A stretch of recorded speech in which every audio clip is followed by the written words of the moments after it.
नमस्कार, मैं दिवाकर कुमार सिंह फिर से स्वागत करता हूं अपने YouTube channel mister Diwakar Rao पर। इस चैनल पर हम लोग पढ़ाई करेंगे बिहार बोर्ड के हिंदी की क्लास 8, 9, 10 और संस्कृत की क्लास 8, 9, 10 के लिए और केमिस्ट्री क्लास 11 और 12 के लिए। तो अगर आप चाहते हैं कि इस चैनल पर लगातार आपको क्लास मिलता रहे तो इस चैनल को सब्सक्राइब कर लें और वीडियो अच्छा लगे तो उसको लाइक करें, शेयर करें और बेल आइकन दबाना बिल्कुल ना भूलें। आज हम लोग बहुत ही शानदार टॉपिक पढ़ने वाले हैं ग्रामर का, संस्कृत ग्रामर का, जिसका नाम है कारक प्रकरण। तो कारक प्रकरण इसलिए हमको पढ़ना जरूरी है क्योंकि कारक प्रकरण से आपके मैट्रिक एग्जाम में खासकर बिहार बोर्ड के लिए बहुत से क्वेश्चन आते हैं, चाहे वो अनुवाद बनाने के लिए हो या डायरेक्ट इससे क्वेश्चंस हो या ऑब्जेक्टिव्स हो। तो ये जो रहता है बहुत ही ऐसा टॉपिक है, इसमें बहुत सारे बच्चों को डाउट होता है संस्कृत में अनुवाद बनाने को लेकर के। लगता है कि संस्कृत बहुत हार्ड विषय है, इसमें अनुवाद नहीं बनेंगे। लोगों को बच्चों का जो आशा होता है वो टूट जाता है कि मैं नहीं बना पाऊंगा। तो आज जो है आप लोग को जो डर है वो डर अंदर से निकलेगा क्योंकि मैं लेकर आया हूँ कारक प्रकरण अपने YouTube चैनल पर। तो कारक प्रकरण को जानने से पहले हम लोग ये जानेंगे कि कारक क्या होता है। अंग्रेजी में इसको हम लोग केस भी बोलते हैं। तो कारक उतना ही जरूरी हमारे लिए है जैसे हम लोग इंग्लिश में जो टेंस पढ़ते हैं, तो टेंस जो होता है टेंस के 12 गो जो होते हैं, सबको 12 पार्ट्स होते हैं, सबको हम लोग अध्ययन करते हैं। उसी प्रकार हम लोग को भी ये जो कारक है, कारक के बारे में डिटेल से पढ़ना जरूरी है अनुवाद बनाने के लिए। तो देखते हैं कारक क्या होता है। तो कारक की परिभाषा की बात करें तो क्रिया के साथ जिसका प्रत्यक्ष संबंध होता है उसको हम कारक बोलते हैं। प्रत्यक्ष की बात करें तो प्रत्यक्ष का इंग्लिश होता है डायरेक्ट। क्रिया से जिसका डायरेक्ट संबंध होता है उसी को हम लोग कारक बोलते हैं। अगर डायरेक्ट संबंध हुआ तो कारक है, अगर डायरेक्ट संबंध नहीं हुआ तो कारक नहीं है। तो बात करें कि संस्कृत में कारक कितने होते हैं, तो संस्कृत में कारक की संख्या है 6। कितनी संख्या है? 6 संख्या है। लेकिन आपको बोर्ड पे देखने को मिल रहा होगा कि कारक जो चिन्ह है उसको मैंने लिखा हुआ है 8। तो 8 लिखे हैं, बात कर रहे हैं 6 की, तो कुछ तो बात होगी। 8 क्यों नहीं 6 क्यों? तो इसी के बारे में आज हम लोग बात करने वाले हैं, वीडियो में बने रहे। 8 जो कारक चिन्ह है इसको हम लोग हिंदी में जानकारी लेते हैं। अनुवाद बनाने की सुविधा के लिए इसका अध्ययन करना जरूरी है। लेकिन बात करें कि कारक की संख्या कितनी होती है संस्कृत में, तो 6। विभक्ति की बात करें तो विभक्ति होती है 1, 2, 3, 4, 5, 6, 7 और फिर 1। मतलब विभक्ति की संख्या जो है 7। संस्कृत में विभक्ति कितनी होती है? 7 होती है। आप देख रहे होंगे कि 7 के बाद मैंने प्रथमा लिख दिया है क्योंकि संबोधन में वही विभक्ति होता है जो विभक्ति कर्ता में होता है। क्योंकि विभक्ति की संख्या कितनी होती है? 7 होती है। 7 के बाद फिर कोई आएगा तो चालू तो एक ही से होगा ना, प्रथमा से ही ना होगा। इसलिए संबोधन में कौन विभक्ति होती है? प्रथमा विभक्ति होती है। ठीक, तो एक एक करके हम लोग देखेंगे कि कौन कारक, इसमें से कौन ऐसे कारक हैं, 2 कारक जो कारक के अंतर्गत नहीं आते हैं और 6 कौन कौन से हैं जो कारक माने जाते हैं। इस वीडियो में आपको ये पता चलेगा कि ये कारक नहीं है तो क्यों है और हैं तो क्यों है। तो कर्ता से हम लोग एग्जाम्पल के रूप में कर्ता से लिया जाए। कर्ता कारक क्या होता है? जैसे राम गेंद खेलता है। राम गेंद खेलता है। यहाँ पे जो कर्ता के रूप में कौन है? राम। खेल कौन रहा है? राम खेल रहा है।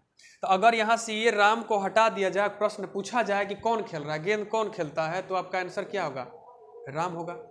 यहाँ से क्वेश्चन अगर किया जाएगा, मतलब इसको हटा दे तो इस पर प्रभाव पड़ रहा है कि नहीं पड़ रहा? बिल्कुल पड़ रहा है।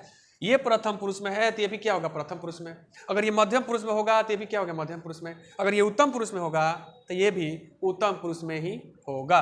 मतलब ये कि अगर कर्ता आप बदलेंगे तो क्रिया भी बदलना पड़ेगा। तो कर्ता का डायरेक्ट संबंध क्रिया से है। अगर डायरेक्ट संबंध क्रिया से है इसका मतलब ये कि वो कारक के अंतर्गत माना जाएगा। हम देख रहे हैं कि यहाँ पे कर्ता का चिन्ह जो है ने लिखा हुआ है, लेकिन राम में कहीं ने दिख नहीं रहा। तो लग रहा होगा कि सर इसमें तो चिन्ह है ही नहीं, तो आप इसको कर्ता कारक कैसे माने? तो बच्चा ये प्रथमा क्या बोलते हैं कि प्रेजेंट में है, वर्तमान काल में है, लट लकार में है, इसलिए यहाँ पे चिन्ह नहीं दिख रहा। अगर हम लोग इसका एग्जाम्पल पास्ट में लें तो जो ने है बिल्कुल दिखेगा। राम ने गेंद खेला। राम ने गेंद खेला, यहाँ पे डायरेक्ट दिख गया। तो कर्ता का जो चिन्ह होता है प्रेजेंट इंडेफिनिट जो होते हैं या लट लकार बोल सकते हैं उसको, उसमें इसका चिन्ह दिखते नहीं है, छिपे रहते हैं। बाकी जो है पास्ट में आपको उसको देखने को मिलेगा कि जो भी कारक चिन्ह है वो दिख जाएंगे आपको। कर्म को, तो कर्म किसे कहते हैं? तो कर्ता जो है जिस काम को करता है उस काम को बोलते हैं कर्म, और उस काम को जो कर रहा है उस क्रिया उसको क्या बोलते हैं? क्रिया बोलते हैं। तो कर्म का चिन्ह क्या होता है? को। यहाँ पे है कि राम ने गेंद खेला, तो राम ने गेंद खेला, राम क्या हो गया, कर्ता हो गया, खेला क्या हो गया, क्रिया हो गया, और जो गेंद है यही क्या हो गया, कर्म। इसमें भी को नहीं दिख रहा, लेकिन फिर भी इसको कर्म हम लोग मानते हैं क्योंकि वहां पे को का चिन्ह जो है छिपा हुआ है। तो राम ने गेंद खेला, खेला कौन, राम ने। क्या खेला, तो गेंद खेला। आखिर खेल रहा है तो क्या खेल रहा है, वो किस चीज से खेल रहा है, तो गेंद से खेल रहा है। मतलब कि खेलने से संबंध किससे है, गेंद से। अगर यहाँ पे गेंद है तभी खेल रहा, खाना होता तो खाता, अगर कुछ पीने की चीज होता, पानी होता तो पीता। मतलब ये अगर मैं इसको बदलूंगा ना तो ये भी डायरेक्ट बदल जाएगा। अगर बदल जा रहा है मतलब इससे इससे भी कनेक्शन है, इससे इससे भी संबंध है। अगर डायरेक्ट संबंध है तो कारक है, और नहीं है तो नहीं है। तो मैंने देखा कि कर्म को हटाने से क्रिया पे प्रभाव पड़ेगा। कर्म रहेगा तो क्रिया होगा, जैसा कर्म वैसा क्रिया। इसका मतलब ये, इसका भी डायरेक्ट संबंध क्रिया से है, मतलब ये भी कारक है। करण की बात करें, करण के एग्जाम्पल लिया जाए तो जहां जहां साथ होगा वहां पे करण का चिन्ह होगा। मैं साइकिल से जा रहा हूं, मैं गेंद खेल रहा हूं तो खेल रहा हूं किससे, हाथ से खेल रहा हूँ, पैर से खेल रहा हूँ। मैं बोल रहा हूं तो कैसे बोल रहा हूँ, मुंह से बोल रहा हूँ। मैं दौड़ रहा हूं तो कैसे दौड़ रहा हूँ, पैर से दौड़ रहा हूँ। तो कोई भी काम करने के लिए आप किसी चीज के सहारा लेते हैं, अगर साथ लेते हैं तो जहाँ पे साथ होगा वहां पे दोबारा होगा, वहां पे से होगा, वहां पे करण कारक होगा। एग्जाम्पल के रूप में बात करें, वह आँख से दिखती है, वह आँख से दिखती है। मतलब ये यहाँ पे दिखती है कैसे, आँख है तब। आँख है तो दिखती है, पैर होता तो चलती है रहता, मुख होता तो बोलती है रहता, हाथ होता तो कुछ कार्य करती है, लिखती है, ऐसा कुछ रहता। लेकिन आँख है तो क्या है, दिखती है। तो इसका भी संबंध जो है आँख से है। ये आँख के लिए जो सिंबल है से, तो से है। मतलब ये है कि ये भी कारक चिन्ह होगा, संस्कृत में इसे कारक मानेंगे। अब बात करें हम लोग संप्रादान की। हमने देखा कि 3 गो जो है ये लोग का डायरेक्ट संबंध क्रिया से हो गया। अब बात कर रहे हैं संप्रादान कारक का। तो संप्रादान कारक का एग्जाम्पल हम लोग देखेंगे, मैं तेरे लिए पटना आऊंगा, पटना जाऊंगा, मैं तेरे लिए पटना जाऊंगा। मतलब ये इस सेंटेंस में जो करता है वो जा रहा है पटना, कारण कौन है, तेरे लिए। अगर तुम नहीं होती तो पटना शायद नहीं जाता। जाने का कारण क्या है, तेरे लिए। अगर यहाँ पे इसको हटा दिया जाए तो इस पे प्रभाव पड़ेगा, क्योंकि जाने का कारण ही कौन है, तुम। तो इसका भी संबंध इससे डायरेक्ट है। अगर डायरेक्ट क्रिया से संबंध है, इसका मतलब ये भी कारक चिन्ह है। इसको हम लोग संस्कृत में कारक मानेंगे। ठीक, अब हम लोग देखते हैं यहाँ पर जो है अपादान का। अपादान में भी से है और करण में भी से है, दोनों में अंतर क्या होता है। तब मैंने यहाँ पे बताया कि जब साथ की बात होगी तो करण कारक। यहाँ हम लोग पढ़ेंगे जब अलगाव की बात होगी अपादान कारक।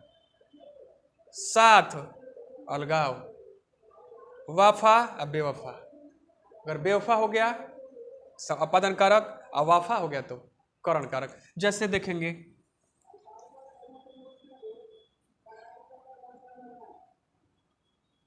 तुम राम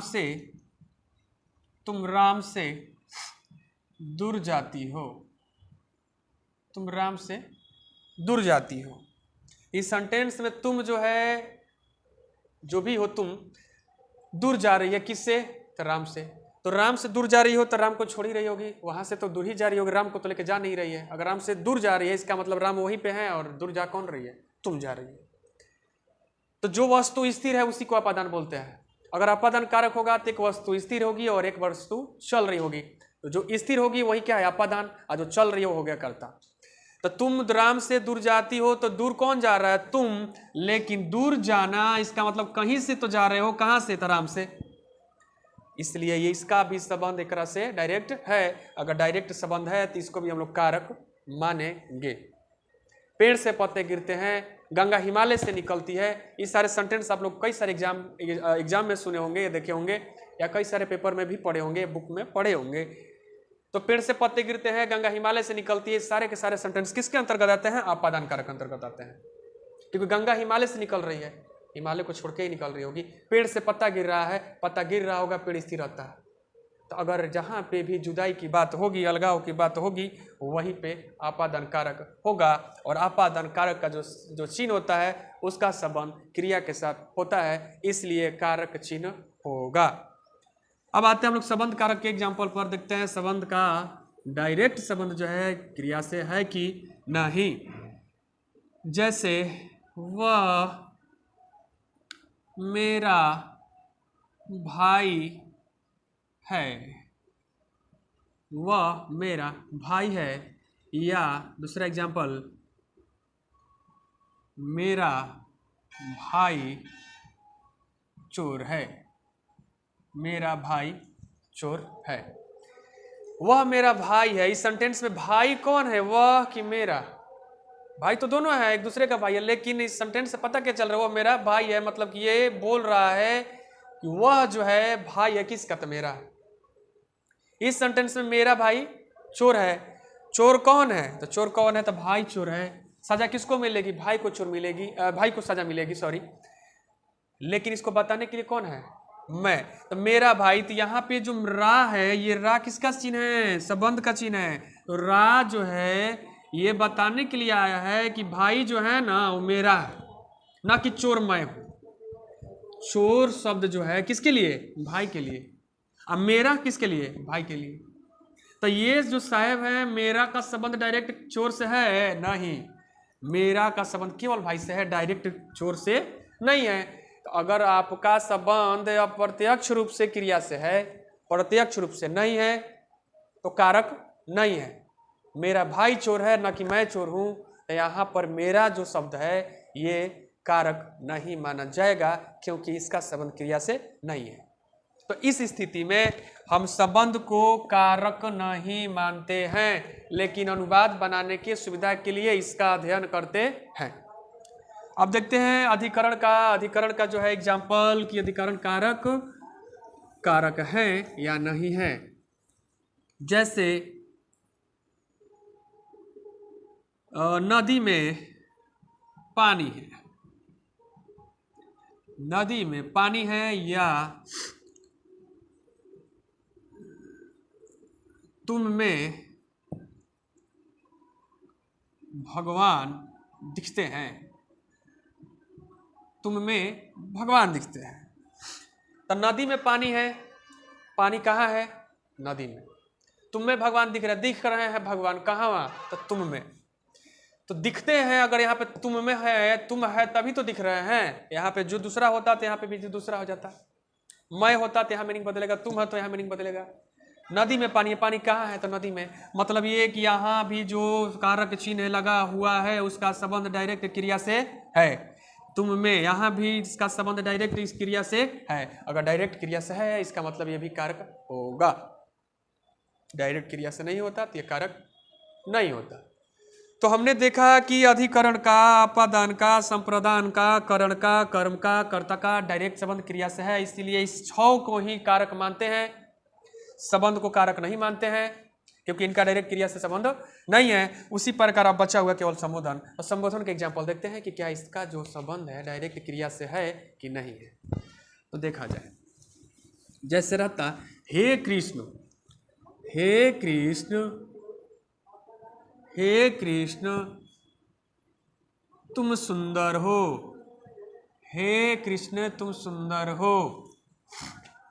तो सेंटेंस बनाएंगे हम लोग जब कि सुंदर हो, तो सुंदर हो तो यह हो का जो मीनिंग है कृष्ण के अनुसार होगा कि तुम के अनुसार? तो तुम के अनुसार।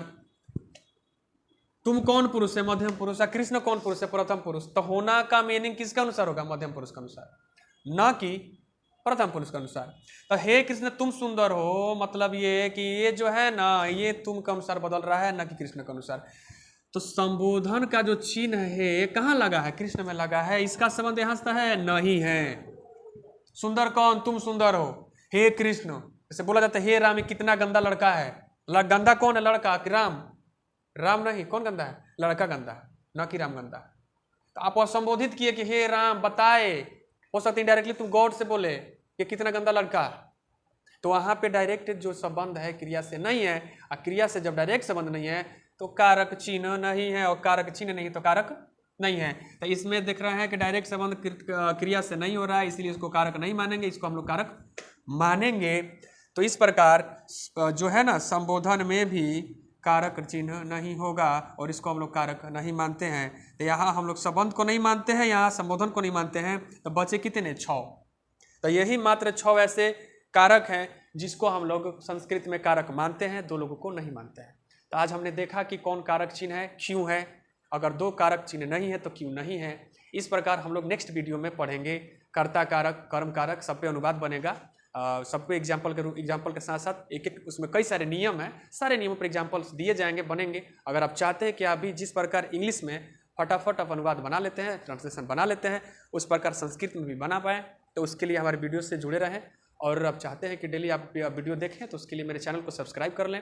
वीडियो अच्छा लगे तो लाइक करें, शेयर करें और बेल आइकन दबाना बिल्कुल ना भूलें। थैंक यू, धन्यवाद।